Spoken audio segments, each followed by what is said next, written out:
The air was thick. Tension crackled in the Oval Office. It was supposed to be a routine meeting, a photo op really, a chance for two world leaders to sign a mineral deal. Instead, it became a verbal brawl. President Trump, never one for diplomacy, let loose. He unleashed a tirade against his Ukrainian counterpart, President Zelensky. The opulent surroundings of the Oval Office, usually a backdrop for power and prestige, couldn't mask the raw anger. Gone was the pretense of cordiality. It was a remarkable departure from the usual diplomatic script. This was a full-blown public humiliation orchestrated by Trump himself. Whispers of the escalating tensions behind closed doors had been swirling for weeks, but nothing could have prepared anyone for the spectacle that unfolded that day. What started as a policy disagreement over the ongoing conflict with Russia had morphed into something far more personal, far more volatile. The meeting, meant to solidify the US-Ukraine partnership, laid bare the deep fissures that had been growing for months. It was a remarkable public display of Trump's volatile nature, and it left the world wondering what had happened to America's role on the world stage. Trump, with his signature bombast, accused Zelensky of being ungrateful. Years of American military aid, he argued, had been met with insufficient appreciation. He slammed his hand on his desk. Billions and billions, he bellowed, and for what? His words echoed in the tense silence that followed. Zelensky, blindsided by the attack, tried to interject. He spoke of Ukraine's commitment to democracy, their shared struggle against Russian aggression, but Trump, fueled by his own grievances, wouldn't be silenced. He cut Zelensky off mid-sentence. "You're weak," Trump spat, playing right into Putin's hands. The accusations kept coming. Trump accused Zelensky of dragging the US closer to a global conflict.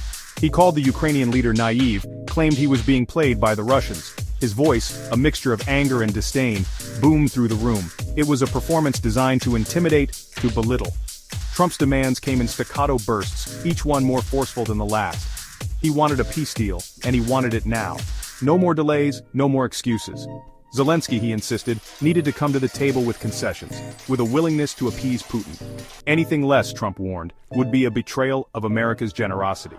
It was a blatant attempt to strong-arm Zelensky into a deal that served Trump's interests, regardless of the cost to Ukraine.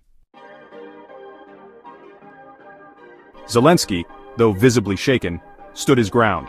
He spoke softly but firmly, his words measured, even in the face of Trump's aggression. He reminded Trump of the human cost of the conflict, the daily struggle of the Ukrainian people. He spoke of Russia's broken promises, their history of aggression. He agreed to negotiations, but not at any cost. Zelensky insisted on ironclad security assurances for his country, a guarantee that Russia wouldn't simply regroup and attack again. Without them, any peace deal would be meaningless, a temporary reprieve before the next inevitable invasion. Trump scoffed. He dismissed Zelensky's concerns, waving them away with a dismissive flick of his hand. Security guarantees, he argued, were off the table. They were leverage, bargaining chips to be used in his negotiations with Putin. He wouldn't hear of it. The meeting stretched on, the tension growing with every passing moment. Aides and advisors looked on, their faces etched with a mixture of concern and disbelief. This wasn't diplomacy, it was a power play, a public humiliation disguised as a negotiation. It was classic Trump, putting on a show of dominance, regardless of the consequences. At the heart of this explosive encounter lay a proposed mineral deal. Ukraine, rich in natural resources, had been in talks with the US to export raw materials crucial to American industries. For Zelensky, it was a chance to bolster his country's economy, to secure much-needed investment. For Trump, it was leverage, a way to extract concessions and claim a political victory. The deal, however, had become a point of contention. Trump, true to his nature, saw it as a transactional arrangement, a quid pro quo. He expected Zelensky to bend to his will in exchange for access to the American market. The message was clear: fall in line, or face the consequences.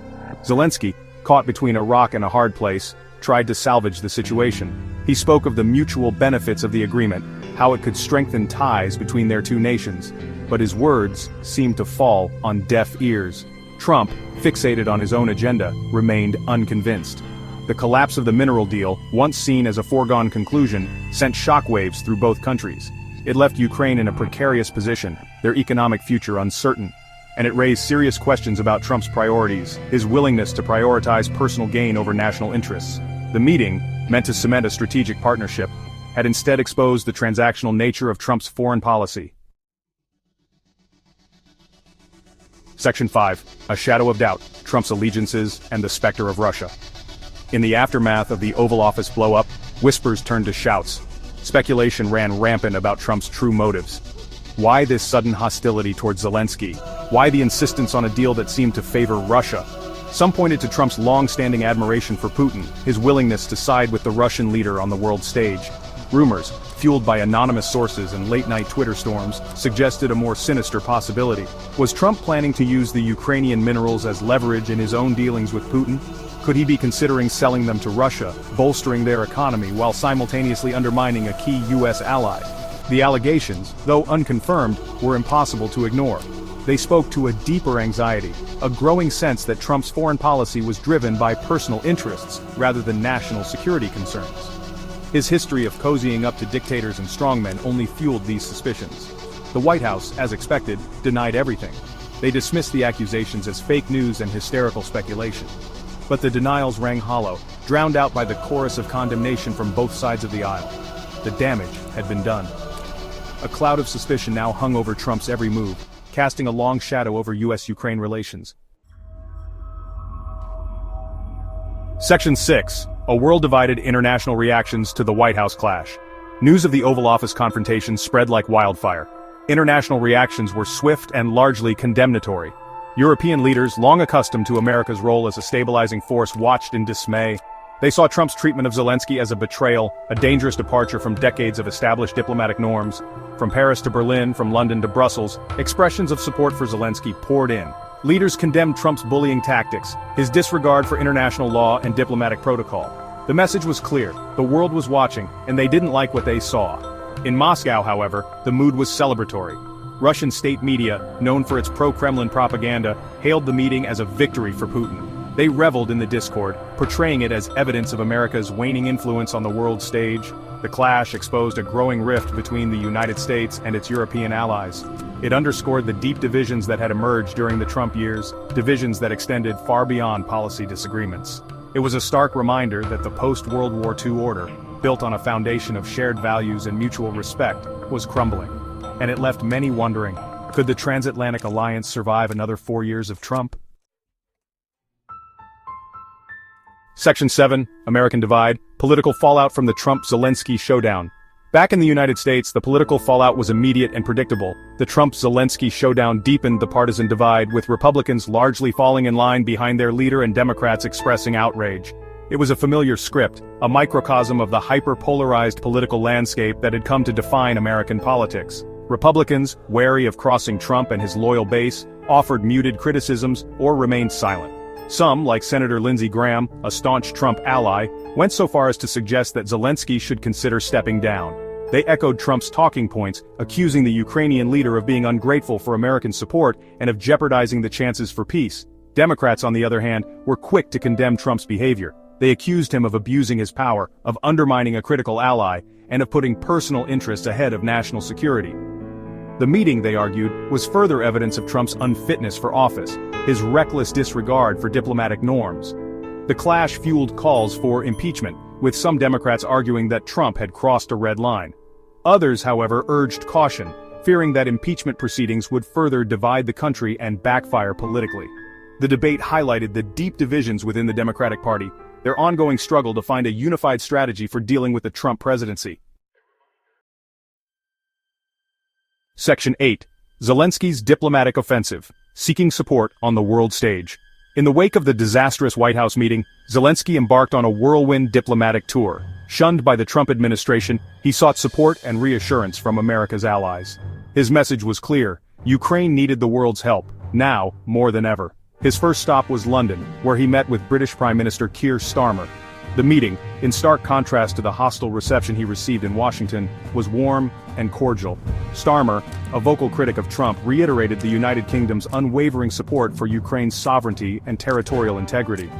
From London, Zelensky traveled to other European capitals, rallying support for his embattled nation. He met with heads of state, foreign ministers, and members of parliament. He gave interviews and speeches, pleading for continued military aid, economic assistance, and diplomatic pressure on Russia. Zelensky's diplomatic offensive was partly about securing practical support for Ukraine, but it was also about sending a message. He wanted to show the world that Ukraine was not alone, that even as the United States retreated from its global leadership role, other nations were prepared to stand up for democracy and the rule of law. Section 9. An uncertain future, the fraying ties of U.S.-Ukraine relations. The Oval Office clash between Trump and Zelensky marked a low point in U.S.-Ukraine relations. It exposed the fragility of the partnership, the deep mistrust that had taken root under the Trump administration, and it left the future of the alliance hanging in the balance. The immediate consequences were clear. The mineral deal, once seen as a sure thing, was dead in the water. U.S. military aid to Ukraine, already in jeopardy, was now even more uncertain. And the diplomatic relationship between the two countries, once characterized by cooperation and mutual respect, was in tatters. The long-term implications, however, were more difficult to discern. Would the United States retreat from its commitments to Ukraine, leaving the country vulnerable to further Russian aggression? Or would the Biden administration, once in office, be able to repair the damage and rebuild trust? One thing was certain: the relationship between the United States and Ukraine had been forever altered. The events of that day in the Oval Office had left an indelible mark, a stark reminder of the fragility of alliances and the unpredictable nature of American foreign policy in the age of Trump. The world was watching, waiting to see what the future held for these two countries, once bound by shared values and a common enemy.